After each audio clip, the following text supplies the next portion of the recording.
And that role, it nearly killed me.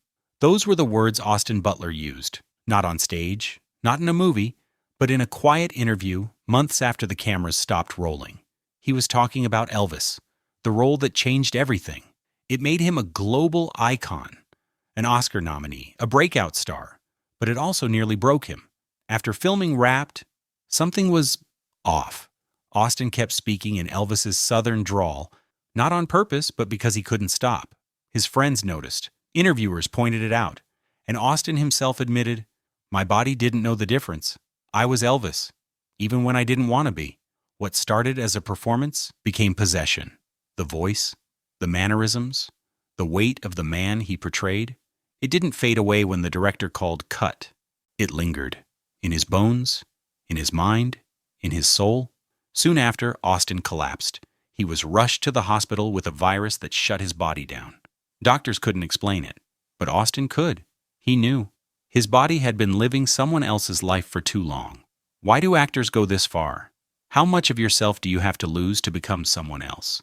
Elvis died young, crushed by the persona he created. Austin didn't die.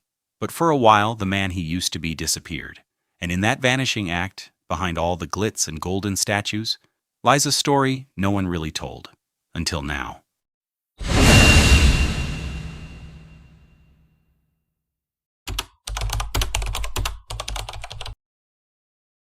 Austin Butler wasn't born into fame.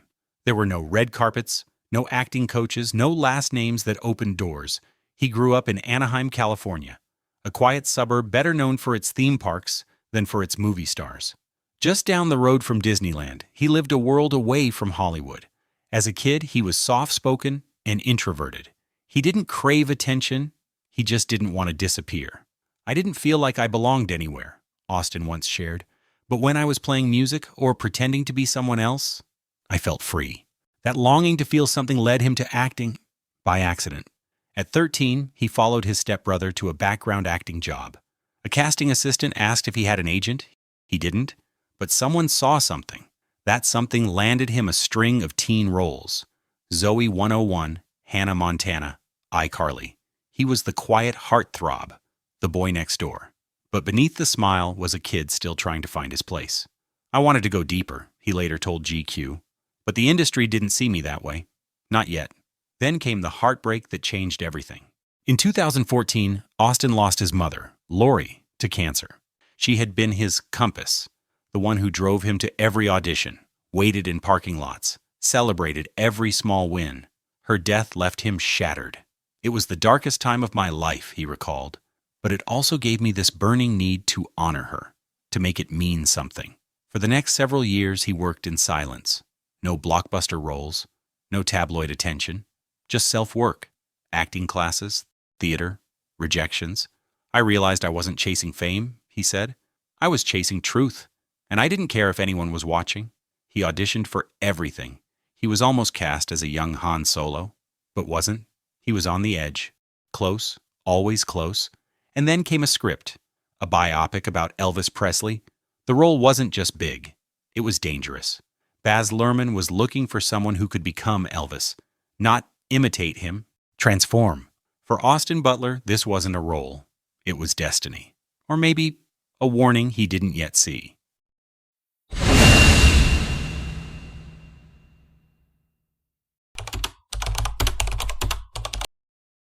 It started with a tape. Austin Butler, alone in his apartment, sitting at the piano. He was playing Unchained Melody, with tears in his voice, and something deeper in his eyes. Grief, hunger, and something close to obsession. He sent it to director Baz Luhrmann. Baz watched the tape in silence. "It wasn't an audition," he said later. "It was a man in pain. And somehow, it was Elvis." Austin didn't just want the part.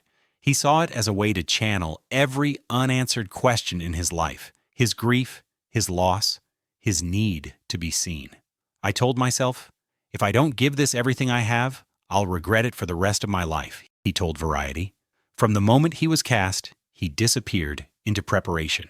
He studied hours of archival footage, not just Elvis's concerts, but how he blinked, how he breathed. He read letters, dissected speeches, mimicked movements. He didn't play Elvis. He became him. I didn't see my family for 3 years, he said. I didn't have a life outside of this. He lived alone in Australia during the COVID lockdowns, isolated from everyone he loved, and he stopped using his real voice. Even off-set, friends said he sounded like Elvis for nearly a year. He said he couldn't stop. I was waking up in the middle of the night with my heart racing, and I'd realize I was dreaming as Elvis, he told GQ. It got to the point where I didn't know who I was anymore. The crew saw it too. Sometimes I'd look into his eyes and it wasn't Austin, said Olivia de Jonge, who played Priscilla. It was eerie. Baz Luhrmann embraced it. He encouraged full immersion, staging entire live concerts. No playback, no doubles. Every note, every movement, it was Austin. I forgot I was watching an actor, Baz said. He wasn't impersonating Elvis. He was channeling him. But underneath the applause, something was fraying. Austin was exhausted, spiritually hollow. My body started shutting down, he confessed. I was carrying too much. Elvis had taken over. And when filming ended, Austin didn't come back right away, because he didn't know how.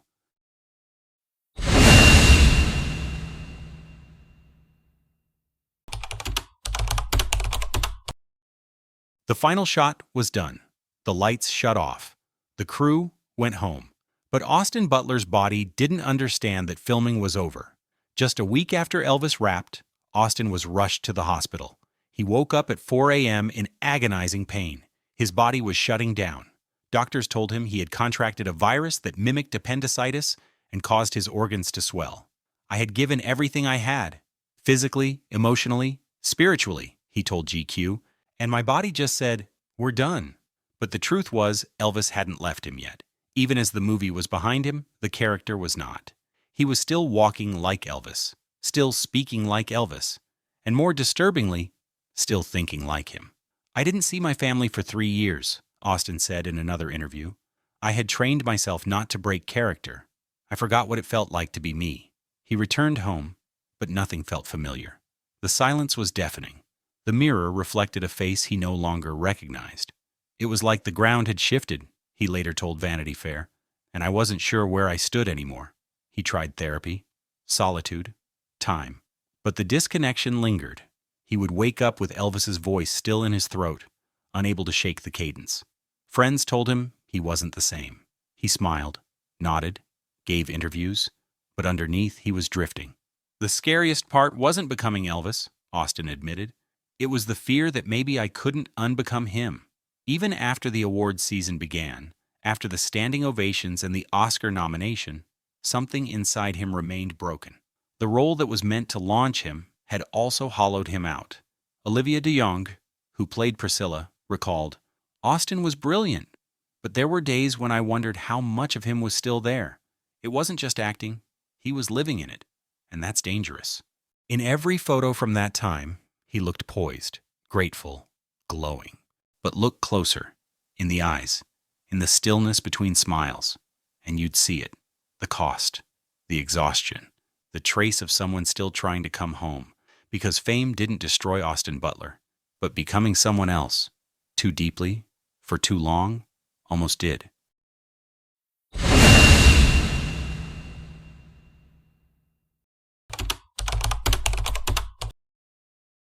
Austin Butler didn't jump into another role right after Elvis. He didn't sign endorsement deals or binge through talk shows. Instead, he disappeared. Again. But this time, not into a character. Into silence. He needed space. To breathe. To remember. To rebuild. I had to find myself again, he told Vanity Fair, because honestly, I didn't know who that was anymore. Weeks turned into months. He stayed off social media. He traveled, journaled, sat alone with his thoughts, and slowly the voice of Elvis began to fade. But something else began to rise, a new sense of control, not just over his body or voice, but over choice. I didn't want to fall into something again, he said. This time I wanted to choose what I became, and then came the script, Dune, Part 2. Denis Villeneuve was looking for someone to play Fade Rautha Harkonnen, a sadistic killer bred for war, a complete inversion of Elvis. No charm, no soul, just precision, cruelty, and physical intensity. Austin didn't hesitate.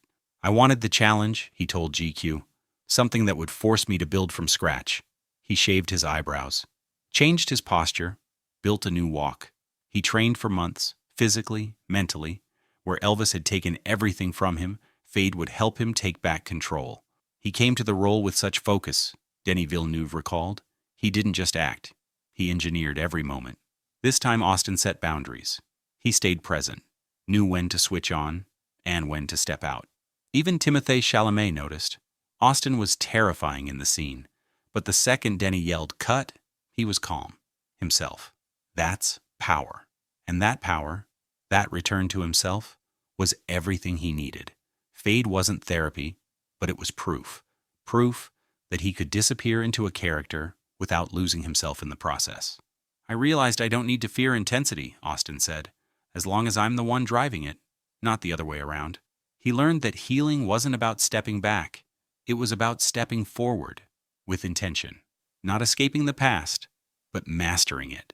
Austin Butler didn't become whole because he left Elvis behind. He became whole because he chose who to become next.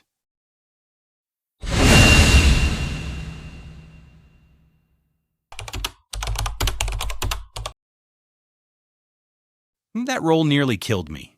Austin Butler said it quietly, without drama, just truth. And now we know what he meant.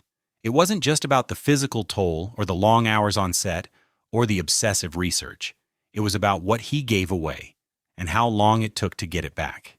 "I disappeared into him," he said about Elvis, "and then I had to fight my way back out."